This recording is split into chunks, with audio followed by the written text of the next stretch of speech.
James here from French and Jupps, and today I'm in South Cambridgeshire at the BrewBoard Brewery to meet with their head brewer Nick, as well as the team from the Green Man pub in Thriplow for our collaboration Brew Day, using our time-honoured malts and also hops grown here in Britain from Hukins Hops. So, let's go and take a look and get stuck in for the Brew Day.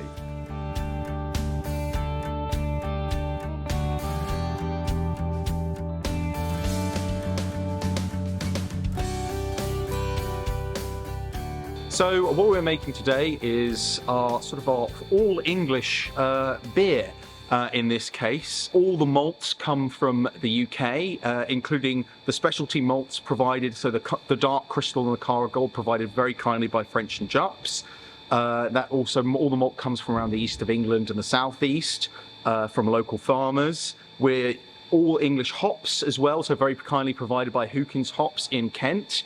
And then we're also using to ferment the beer SO4, which is an English ale yeast, and hopefully going to end up with a lovely 4.1% IPA to kind of showcase what is great about British ingredients.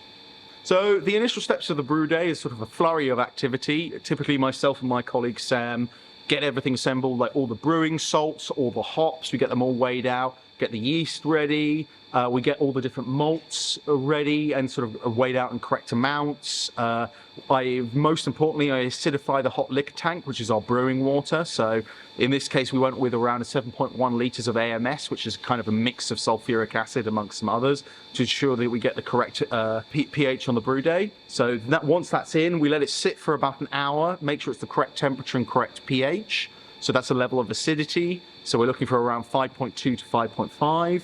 And we let that sit for an hour to extract sugars.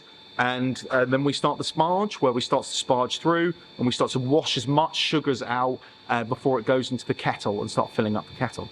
So what I'm really excited about is using the Dark Crystal 400, which is one of the darkest kinds of malts you can buy, and the Cara Gold, because both are kind of specialty malt. Cara Gold is very useful because it, as well as providing head retention, because you don't want a beer that goes flat very, very quickly, it adds a load of sort of biscuity flavour. Not super intense, but a nice background malty flavour that you wouldn't get from, like, say, an extra pale malt. But the Dark Crystal 400 is that turbo.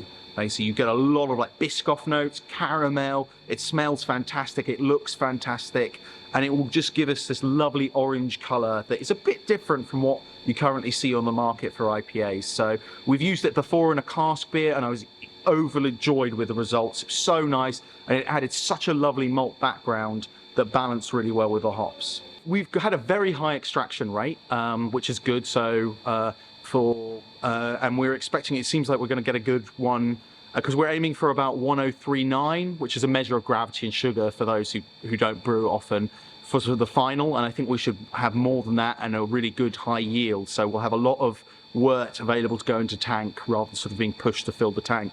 The hop I'm most excited for is the aroma, and the dry hop is Earnest, because that kind of gives like a subtle spicy note, a little bit more sort of citrus notes, not sort of like the classic Citra, but bit more complex citrus notes, and I'm really, really excited to kind of get that to come through the beer, but also have it balance out with the lovely caramel notes and sweetness from the malt backbone.